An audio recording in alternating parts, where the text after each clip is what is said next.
Hello, Dancing with the Stars fans. I'm Gold Derby editor Daniel Montgomery here with our contributors Cordell Martin and Jeffrey Kare. We are here to discuss week 3 of Dancing with the Stars, which was Britney Night, where the celebrities danced to some of the greatest hits of Britney Spears. We had a tie at the top of the leaderboard. We had Amanda Kloots for the second time this season. You had Olivia Jade for the first time this season, and JoJo Siwa for the second time this season. So it feels like things are starting to coalesce around a few front runners. I'm not so sure about Olivia Jade being a front runner yet. I think she's got potential. How do you feel about that, Cordell? Yeah, I mean, going into the season, we kind of pegged, Amanda and JoJo as the two stars to beat along with Suni. And we can talk more about Suni a little later. But I mean, those two, Amanda and JoJo, have been really consistent. Amanda's cha-cha was her true test to see if she's actually just a well-rounded dancer. And of course, to no one's surprise, she killed her cha-cha. Olivia definitely has been someone that has been surprising to me. I just didn't know if she would be able to have the pizzazz to really sell the dances or the technique. Val has done a great job in terms of just choreographing to her strengths. So it'll be very interesting to see her journey now that she's kind of, moving up the leaderboard and how her journey would progress throughout the season. How about you, Jeffrey? What do you think about how the top contenders seem to be shaping up? Oh yeah, I like how competitive this is getting to be. I believe I've mentioned last week or something that I think it could probably come down to Amanda or JoJo in the end, and I do think Sunny's right up there, and Olivia, she's. Oh yeah, well, I mean, Daniel, you do make a good point of her not necessarily being a front runner yet, but she's been proving, and I do love I love how this season is shaping up to be very competitive for the Mirrorball Trophy champion, and I'm looking forward to seeing how the rest of the season shapes up. And Cordell mentioned Suni. So far, it's interesting. I think she and Olivia Jade are kind of on opposite trajectories, where I feel like Suni's got a fan base. She's got a lot of built-in support just coming off of the Olympics. She's incredibly lovable on the show, but she's struggling to connect to the dances a little bit. Her dance this week was solid, but like for, what you'd expect from the Olympic gymnast. Which is a little bit unfair. Like she has those higher expectations, but she does seem to be underperforming on those expectations a little bit. Whereas Olivia Jade feels like she's got the skills on the dance floor. She feels like she's a natural. Although I don't feel quite her chemistry as much with Val still.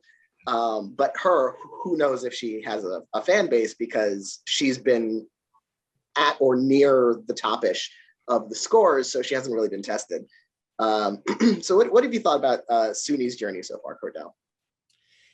Suni's journey kind of reminds me of Simone Biles, where she's, the front runner, early on, that everyone thinks she's just going to come out the gate, killing it. I don't know if it's just a mix of, with her trying to balance her freshman year in college, just coming off the Olympics. I don't think she really had a chance to kind of just take a step back and breathe a bit. It's just like you go from the Olympics and then maybe you're 2 or 3 weeks, you're starting to train for Dancing with Stars. So I feel like maybe it might be a little too much for her that's going on right now. And it's kind of tough for her to kind of balance and find that rhythm. No pun intended. So hopefully she's able to, find some kind of balance in the upcoming weeks. If not, unfortunately, I can definitely see her, unfortunately, making a trip to the bottom 2 in the weeks to come. What do you think about Suni Lee so far, Jeffrey? Oh yeah, so far I think she's been doing such exquisite work, especially this past week. And to Cordell's points, well, I mean, granted, we've seen, how I guess kind of a natural transition is for, Olympic athletes to take up ballroom dancing on Dancing with the Stars. And I mean, I guess depending on, which of the remaining celebrities have a bigger fan base, well, I mean, Yeah, it's possible that she could be overshadowed by someone with a bigger fan base, despite them possibly not being quite as talented as she is. But I mean, hey, I think she is good right now, and hey, and hopefully she continues on a good trajectory. Yeah, I feel like there's some weird curse of the Olympic all-around champion, because Nastia Liukin was the all-around champion. She finished fourth, whereas Shawn Johnson, who got the silver in the all-around, won Dancing with the Stars. Simone Biles won the all-around, finished fourth. Whereas Laurie Hernandez, who wasn't, I don't think she was even in the all-around competition that year. She was a team gold medalist, and she had some individual events, especially the floor exercise. She wins Dancing with the Stars. So it's like, it's almost as if, like, to be perfect on so many disciplines, to win an all-around title, it kind of interferes with your ability to be expressive, and to be emotionally engaged. So I wonder if that will continue. Like, if Simone Biles had done the entire Olympics, and let's say she'd won the Olympic all-around and Suni got silver, maybe she'd actually be the Dancing with the Stars frontrunner. Because it's although you ask an Olympic gymnast, would you rather win the Olympic all-around title or Dancing with the Stars? I'm pretty sure I know what all of their answer would be, so I don't think it would be too bad however that goes. But one interesting thing about these women we're talking about, whether they have a fan base, how long those fan bases will stick with them, we've already seen who has a fan base, and it's the men. We seem to have a divide where the women are the better dancers. Almost exclusively women are the top of the leaderboard every week, and almost exclusively men are bringing up the rear on the leaderboard, almost exactly along gender lines. It's so weird. And yet men have been staying out of the bottom two. Martin Kove, after 2 eliminations, is the only man who has been in the bottom two, and he was eliminated. This week, we had Christine Chu, who was in the bottom two with Martin Kove last week. So it wasn't surprising that she ended up there again with Real Housewives star Kenya Moore. And what's interesting is both of them had almost exactly middle of the pack scores. They were tied for 7th out of 14 competitors. They were in the bottom two. No one under them was on the leaderboard, and everyone under them was male. So Iman Shumpert and Brian Austin Green and Matt James, as we kind of knew, they all, Cody Rigsby, who I think got kind of screwed by the judges this week. But, all of the men have been getting the viewer votes and not the judges scores as much. And Cordell, I know you were mentioning in our chat during while I was doing the live blog for Monday night about how we're in for a lot of mediocre men making it far. If you could expand on that idea, Cordell. Yeah, I mean, just what you explained, just in terms of the leaderboard.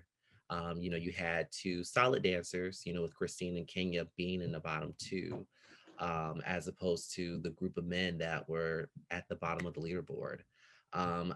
With Dance with Stars, it's never about who's the best dancer. For most people, it's just the best personality. And for some of them, they may rally behind that contestant because they feel like the judges were unfair to them in their scores. I could see that as the case with Iman. With him being a tall basketball player, it just seems like he's not connecting with the judges in terms of scores that fans think he deserves. So they're going to rally behind him. Jimmy's another one who I think puts in a lot of effort, and I think the judges have been somewhat inconsistent with his scores. But he's someone I can also see the fans rally behind. I mean, to your point with Cody, I think the case with him and Cheryl dealing with COVID, I think played a factor in him getting saved by the fans. Brian, I guess, has a fan base. Out of those guys, I mean, I think Brian should have been in the bottom 2. I just feel that he doesn't really have the passion for the show, just like, aside from everyone else. I feel like everyone else really wants to be there and giving it their all. I feel like he's just using this whole romance thing with Sharna just to get another 15 minutes of fame. I said it, whatever. And then, of course, Matt, has Bachelor Nation, so we already know we're in for the long haul. with Matt. So there you go. Yeah. What do you think about that gender gap we're seeing, Jeffrey? Well, it's very interesting indeed. I mean, I just hope that, we don't see a lot of the great women, go at the expense. Well, I just hope we don't see a lot of the great female contestants go at the expense of, lesser good male contestants. And I understand that the men probably have more fan bases and rooting factors going for them, but I'm sure there's also probably a factor of, that this female contestant, she's great, she's safe, so I don't need to vote for her, but still, just please voting for the female contestants, please. One of those men at the bottom, as we mentioned, was Cody Rigsby. Cheryl Burke got COVID last week, so they couldn't perform together, so they were judged on a rehearsal performance. Then Cody, unsurprisingly, given how close they were working together, he also tested positive for COVID. They did not drop out of the competition. They got a jazz routine, so they didn't have to be in hold. And they performed live in separate locations, tried to synchronize it. It was not ideal, let's say, to say the least. I think it's sort of like the perfect Dancing with the Stars performance in the sense that, like, we haven't seen the show affected by COVID this way until now. And so it's like this moment was kind of inevitable. And I thought they both handled it incredibly well. I thought the dance was probably my favorite that Cody's done this season so far. And yet they got all sixes. And Cheryl Burke herself in her podcast was talking about how she was not happy with those scores. My colleague Joyce Eng wrote about that, and quoted what Cheryl was saying, that what she wanted was a little bit of acknowledgement of what they did in order to make the production work, like just the amount of work and having to dance as two soloists as opposed to dancing together. You got to give the celebrity extra credit, which is what Cheryl was saying. And I kind of agree. And even without giving them a little extra credit, like all sixes, I feel like that should have been a 7. There are some routines that got 7s that were not as good as that. So what did you think, Cordell? I 100% agree with you. Brian being one that got a 7 from one of the judges. I think they put in their best effort considering the circumstances. They got lucky that they had a jazz routine, so that's I think that was probably deliberate for the circumstances. Exactly, because you couldn't do any other routine or it would have just been a hot mess. To your point, I thought that was probably Cody's best dance so far. Maybe because he's a huge Britney fan, so maybe that was one of the reasons why he was able just to have fun and let loose. I agree. I think the judges should have given him at least 1 or 2 7s. The fact that there wasn't any huge missteps in their performance, it was a little out of sync, but what can you do when you're in 2 different environments? Like, it's bound to happen. They probably couldn't even look at each other while they were doing it. That they were in sync, that they were performing the same dance at all is kind of incredible. Yeah. What did you think about it, Jeffrey? I agree. I thought both Cody and Cheryl deserved a higher score than what they ended up getting.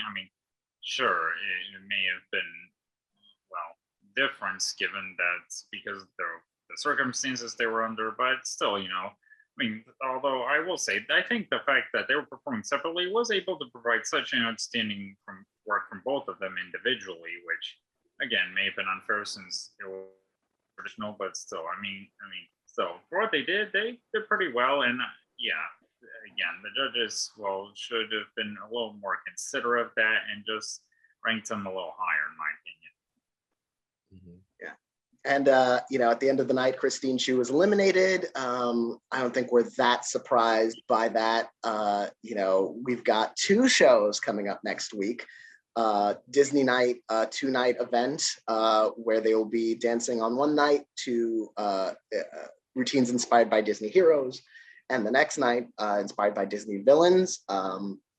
And we've usually, Disney, ABC will put out a press release with all the dances. I haven't seen that yet, but we have seen, some sources reporting what the dances are. So we're going to talk about that with the caveat that we're not 100% sure that these are all confirmed and final, but we want to discuss them because it's a lot of detailed information, and we love dishing that. So let's start with night one, which is going to be, is that heroes or villains? Oh, no, heroes is night one, villains is night two. So night one, you've got, and I'm just gonna say all of them and then we can discuss them. Jimmy Allen, a Paso Doble to I'll Make a Man Out of You from Mulan. Melanie C will get a jazz routine to Step in Time from Mary Poppins. Brian Austin Green, a waltz to Someday My Prince Will Come from Snow White. Melora Hardin will be a quick step to I Want to Be Like You from The Jungle Book. Olivia Jade will be a samba, poor girl, to I Just Can't Wait to Be King from The Lion King. I don't know how I feel about that. We'll talk about that. Matt James will get a quick step to the in credits from The Incredibles. I'm guessing a main title theme. Amanda Klutz will be doing a rumba to You'll Be in My Heart from Tarzan. Not sure about that song for a rumba. Suni Lee will have a salsa to Colombia Mi Encanto from the upcoming film Encanto, which, Dancing with Stars loves to do the plug for the upcoming Disney movie. They've done this every other season. The Miz has a quick step to Friend Like Me from Aladdin, and I guarantee you he will have an open vest with no shirt on like Aladdin, or be shirtless like the genie, one or the other. Yeah. One of them will be either he will be Aladdin and Whitney will be the genie, or the other way around. Kenya Moore will have a contemporary routine to How Far I'll Go from Moana. We've seen How Far I'll Go on Dancing with the Stars several times now. Actually, I think this won't even be the first contemporary to How Far I'll Go on Dancing with the Stars. Cody Rigsby has a jive with Cheryl to Stand Out from a Goofy movie. They're really scraping the bottom there. No offense to Cody and Cheryl, but who gave them a Goofy movie? Wow. Iman Shumpert will be doing a foxtrot to Let It Go from Frozen. Jojo Siwa will get a Viennese waltz to A Dream is a Wish Your Heart Makes from Cinderella. She's getting the highest score that night. I can see it now. What do you think about those dances, Cordell, as I've just rattled them off? I don't know if you have them right. So a lot of these dances, have been performed numerous times. I know the paso that Jimmy's doing. I remember Normani did a paso to that song and killed it. I believe Cody Simpson did a samba to I Just Can't Wait to Be King, and it was a hot mess. So Olivia, good luck with that. I believe it was Simone Biles who actually had the contemporary to How Far I'll Go. Yes. Yep. So that's not nice to Kenya to have to follow that. Some of these are, I definitely can see JoJo killing it with the Viennese waltz. I mean, they're gonna dress her up like Cinderella, so that's just a dead ringer right there. So she's gonna be good. Amanda will be straight with the rumba. Melanie, it could go either way with the jazz routine. It just depends on Gleb's choreography. I could see the Miz doing well with the quick step. I think that dance matches his energy. I think he'll be able to sell that. Iman could do some things with the foxtrot. Of course, the height difference is going to be their big issue. Let me see who else. Olivia could struggle with the samba, but I think the judges really like her, so they might not judge her too harshly. Especially if they're seeing how the voting is going, they might, pad her scores a little bit. Brian got lucky with the waltz. And Kenya, depending on the choreography with Brandon, I mean, she's going to have to bring and pull out all the stops to really avoid being the bottom two. Luckily for her, contemporary is a style that tends to be a score like multiplier. Like if you're averaging something, if you're averaging like 6s or 7s throughout the seasons, then you're going to get the 8s for the contemporary. Exactly. What do you think about the dances, Jeffrey? Well, I'll definitely be curious to see what the production values will be like, and I will say I do think Amanda possibly dancing to "You'll Be My Heart" from Tarzan is a fitting choice, because obviously it would be her son, infant son Elvis on her mind, and well, of course we didn't talk about how this week, Nick Cordell was not brought up, so this time she was just dancing a song that wasn't connected to her late husband. But back to next week, yeah, I think "You'll Be My Heart." I imagine her son will be on her mind, and I imagine Alan will probably be both dressed as Tarzan while she will probably dress up as Jane. But yeah, again, I'm very interested in seeing what all the production values will be like, and I'll certainly be interested in hearing the song from Encanto that will debut. Yeah, and so then we've got on night 2, which will be Villains Night. Jimmy Allen is performing a jazz routine to "Bad Guy" by Billie Eilish, that famous Disney song. That routine will be inspired by Peter Pan. Although I want to see the version of Peter Pan scored by Billie Eilish. I'm here for that. Then Melanie and Gleb are going to do a Viennese waltz to "Once Upon a Dream" from Maleficent. Brian Austin Green, speaking of Pirates of the Caribbean, Paso Dobles, which we've gotten 2 or 3 times in the past. He's a pirate. Brian Austin Green, Paso Doble. I don't think that's going to do well for him. Then we've got 2 more jazz routines. Melora Hardin dancing to "Mother Who Knows Best" from Tangled, and Olivia Jade to "Remember Me" from Coco. I remember Nikki Bella danced to "Remember Me" as a preview of that before the film came out. So that'll be interesting. Matt James will also be dancing a Paso Doble to "The Jungle Book" from The Jungle Book, which also, again, Paso Doble is a tough style if you can't sell it, and I'm skeptical that Matt James will be able to sell that one. And actually, good news for Amanda Klutz, because she also has a Paso Doble to "Call Me Cruella" from Cruella. She's got the skills, and the other 2 people dancing in that same style don't necessarily have all the skills. So she will probably come out looking very good when those are all performed.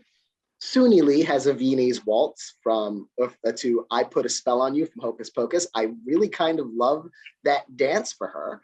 Yes. The Miz has an Argentine tango to "Be Prepared" from The Lion King. I love that dance for him because I feel like, it's going to give her a chance to do all of the lifts and acrobatics, and he's going to be able to really support her on those and really present this kind of passionate persona. Kenya Moore has Viennese waltz as well. "Dangerous Woman" by Ariana Grande is the song. It will be inspired by Snow White. I'm assuming that's going to be an evil queen deal going there. Cody Rigsby has a Viennese waltz to "Gaston" from Beauty and the Beast, which sounds like fun. Cody Rigsby playing Gaston sounds fun. I feel like I'm going to enjoy that. Yeah. Iman Shumpert also has an Argentine tango to "Arabian Nights" from Aladdin. And Jojo Siwa has a Paso Doble to "Ways to Be Wicked" from Descendants 2. Interesting thing about Iman, having the Argentine tango, the height difference will be a problem in hold, but also that's another situation where he'll be able to support Daniela doing a lot of the complicated moves and lifts from that dance. And Jojo and Amanda both having Paso Dobles, I feel like that's going to be very good for both of them. They're going to come out looking very well on that. What do you think about those dances, Cordell? Yeah, night 2 is going to be very interesting. I think, to your point, the Miz and Iman are definitely going to have those crowd-pleasing routines, which will probably give them high scores and will keep them both safe. It'll be very interesting with Jojo and Amanda for the Paso Doble. That's a dance style that's a lot of aggression and, you got to bring a lot of fierceness. So it'll be interesting to see, JoJo kind of channel that type of personality, and seeing if Amanda can sell that personality for that dance. As on the other end of the spectrum with Matt and Brian, it's gonna be a hot mess for Brian. I mean, unless he plays like the drunken pirate character and gets the character that way, it's not looking good for him on that. The Viennese Waltz, I think that's gonna be Suni's breakout dance. I think she'll be able to really just get into the character and really sell the dance. So I think she will probably have one of the highest scores that night. And that'll be kind of her rebound week for her. Melanie, I could definitely see doing well with the Viennese Waltz. Jazz with Mallory and Olivia. I think they'll be fine. I think they'll be middle of the pack. Let's see, Kenya and Cody. With Kenya, like I said, this is her do or die week. She's gonna have to bring it for both dances. I mean, the Viennese Waltz isn't the most, entertaining dance style, so she could possibly kind of fade in the background if she's not memorable. So we'll see. But just looking at these dance styles, I think Kenya, Brian, and maybe Jimmy could be the ones in trouble. What do you think about the dances, Jeffrey? Well, some of them are interesting song choices, given that they're ones you normally associate as a villain song, but it should be interesting to see how they're, were performed and how they're treated as such. And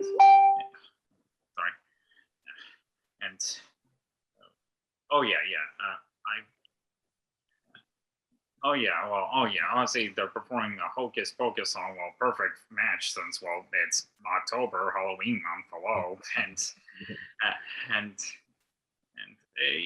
again, I'll be curious to see what how everyone does, what the production values will be like, and it should be interesting. Yeah, to go back to Brian, as Cordell was talking about, another problem, like we talk about these dances that have been done before by other celebrities in past seasons. This is terrible for him because this Pirates of the Caribbean routine was done by Riker Lynch, who was a runner-up his season, high-scoring celebrity his season, and James Vanderbeek, who didn't make it to the finals, but he should have. Everyone knows that he should have. He's like robbed of probably the Mirabal Trophy. So like, I don't want to assume anything about Brian Austin Green, but I don't think he's going to sell that. I just, and I've been pleasantly surprised by a lot of celebs in the past. So maybe he will, maybe he'll be one of those breakouts that, but I'm not sure that's happening. But I wonder, I sometimes wonder if the producers are looking at this and going like, you're skating a little bit. We're giving you the paso and seeing if you land in the bottom two. So I'm trying to figure out who's in trouble. I'm not exactly sure if they're doing a single elimination for both nights, doing an elimination night 1, elimination night 2, if they're combining the scores or what exactly they're doing. Just thinking about a couple of people from both lists of dances who might be a little bit vulnerable. Yeah, obviously Kenya. I don't think as close as the scores have been this season, without, since Martin Kove has been eliminated, I don't think she can be even middle of the pack without being in the bottom 2. It's just the way the viewer votes have been shaping up. Viewer votes have been very consistent over the last couple of seasons. Like if you have a fan base, they stick around. If you don't, they're not coming. And then, of course, we haven't seen anyone else from this list also ever been in the bottom 2. So I'm worried about Melora. The judges have been holding her up, and she's really good. And I want to see her continue in the competition, but I don't know yet if she has a fan base. She does not get a lot of views on YouTube, which, compared to the others, which isn't necessarily a smoking gun, But over the last few weeks, like the people who have ended up at the bottom, Martin, Christine Chu, Kenya, they have had some of the fewest views on YouTube of their respective weeks. So I'm not sure who's showing up for her in the votes. So I'm really worried about that. But the good news for Melora is that if she lands in the bottom two, she would almost definitely be saved by the judges. I can't imagine she would end up with someone who the judges would pick over her, because I don't think JoJo's getting the bottom two. I don't think Amanda's getting in the bottom two at this stage. So that will be interesting. Who do you think might be vulnerable, Jeffrey? Well, I do think Melora's vulnerable because, as you say, she may not have a stronger fan base. Same with Kenya, and as much as we probably like to say Brian Austin Green, I mean, his fan base may save him again. I mean, it wouldn't surprise me. And well, previously I would say Cody, but given I guess goodwill he and Cheryl received for what they're dealing with recently, I think that's probably gonna help them for at least the next couple weeks or so. But yeah, it would not surprise me if the bottom two next week comes down to Melora and Kenya. Which will be a little depressing because we know they won't be the lowest scoring dancers of the week, of either of those nights, probably. You never know, but probably not. So we'll see what happens. Will we get a man in the bottom two, who isn't Martin Cove?